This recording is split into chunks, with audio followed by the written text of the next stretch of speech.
let's just see what I can do without it. Hi, my name's Ryan Moorman. I am deeply involved within the Youth in Government program here in the state of California. I'm just going to talk to you a little bit more about my experience. So I remember back to the year 2000. I couldn't remember very many things because I was, I believe, a kindergartner. But one thing that I really can remember from back then was the election of 2000 with Bush and Gore, and how it really came down to just a handful of number of votes in one state, and that really determined the election along with the Supreme Court decision, of course. So it, really, we thought back in 2000 that 500 votes was a really big difference, and sure it was. But I have my own story which kind of follows more along those lines there. So everything started for me back about 6 years ago when I joined Model United Nations through my local YMCA. I was a justice on the International Court for 2 years, and then I got dumped into the high school program, which I love even more dearly than Model UN, that is. And basically our high school program is called the Model Legislature and Court. And inside the Model Legislature and Court, we emulate the state government of the state of California. We go up to Sacramento for about a week in every February, and we get to basically model the state government at its best. We are the only organization in the state of California. Oh, my slides are after. All right. We're the only organization in the state of California which is allowed to use the legislative and judicial chambers up in California. Hold on a second here. There we are. Okay, so it all began, with the YMCA, and what I wanted to talk about is many people complain. Many people have issues. It's been ever more increasing recently that it's been promoted so people can go out and talk about what matters to them most. And it's not that hard because so many people do go out there and they do get a chance to voice their opinions, and many people do go after their elected representatives and they get to talk to them. But how far do you go? That's the real question. Many complain and they don't really do anything. They don't really follow through too far. And that's something which I really take pride in myself for, and that's something which I wish to promote to our youth, is being able to actually follow through with commitments. So students, what if you don't like a policy at your school? What if you don't like how something's run in your community? Go out there, use your voice, and be able to express that and follow through with whatever you feel. So with how I've applied what I've learned through these programs, I've worked at my own school to redefine the cell phone policy. I had to sit down with my principal a number of times and talk about, we had to make deals.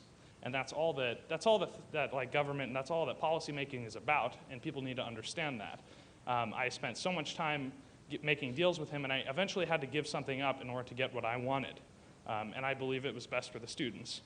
So right now I serve on the board of the California YMCA, which is the organization which runs youth in government. We work on sustainability of the program because it's been around this is its 64th year. And I'm so incredibly blessed to be able to participate on this board with some of the brightest minds and some of the most hardworking people that I've ever met. And it's just really interesting getting to talk to all of them. Something else that I've been working on is I've been fighting for the just cleanup, that is, of a site called Rocketdyne, which is formerly known as the Santa Susana Field Laboratory. It's nestled up above the hills of Chatsworth. It's contaminated, both with nuclear and chemical waste. It's owned right now by the Department of Energy, NASA, and Boeing. Neither of those three are really taking giant strides to clean up this site, and I believe that's an issue. And we've been fighting as a community since the 70s, much before I was even born. And that's something which I feel passionately about, and I've been working with the group to see what we can do to press forward with the cleanup. So my experience in youth in government, I've been with the program for 6 years. I've learned a lot about bureaucracy. I've learned how to manage people. I've learned how to work collaboratively. And just this last year, I was able to attend the Conference on National Affairs in North Carolina, where I got to meet people from all across the United States who have very different opinions than me, and get to discuss in a very just way things that we can fix and how we could go about doing these things. And it was a really unique experience on that end. So 5 years into the program, I felt that I understood it well enough that I wanted to run for office. So I ran for the position of the 64th Youth Governor. which is the highest position within our program. And I gave speeches in front of groups from 2 to 2,700.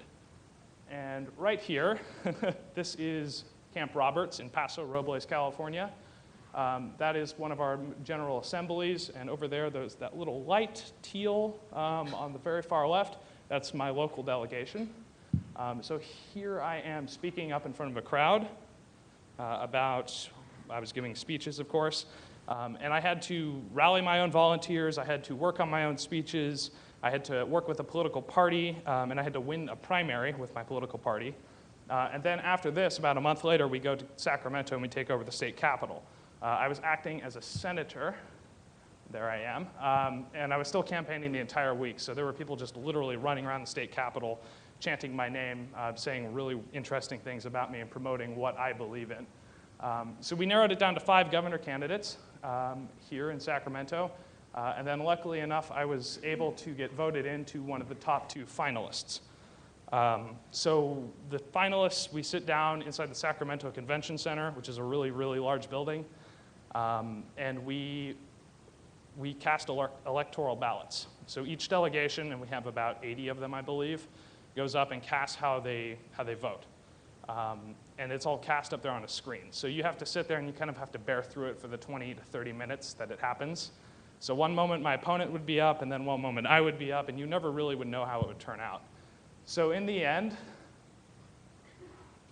one vote does matter. Yes. I'm not bitter. I'm not at all bitter. You know, what can you say? As you can see, that's one of my friends there who's got his hands on his head. There's a very interesting caption on that on Facebook. I'm not going there.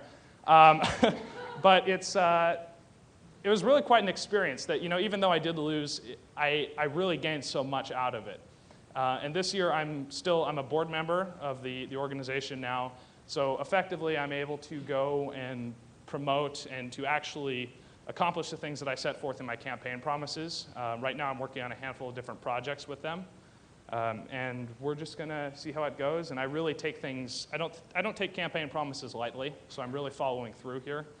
And I really feel that this program is so incredibly amazing. And this year, something that we're really promoting is the fact that your voice counts. Every single vote counts. If this is the best way to show that, I'm more than glad to be happy. I'm more than glad to be part of that is. So if you guys have any questions about youth in government or my experience in it, I'd love to talk to any of you out in the forum, the foyer, sorry, I'm losing my mind. And just thank you so much for listening.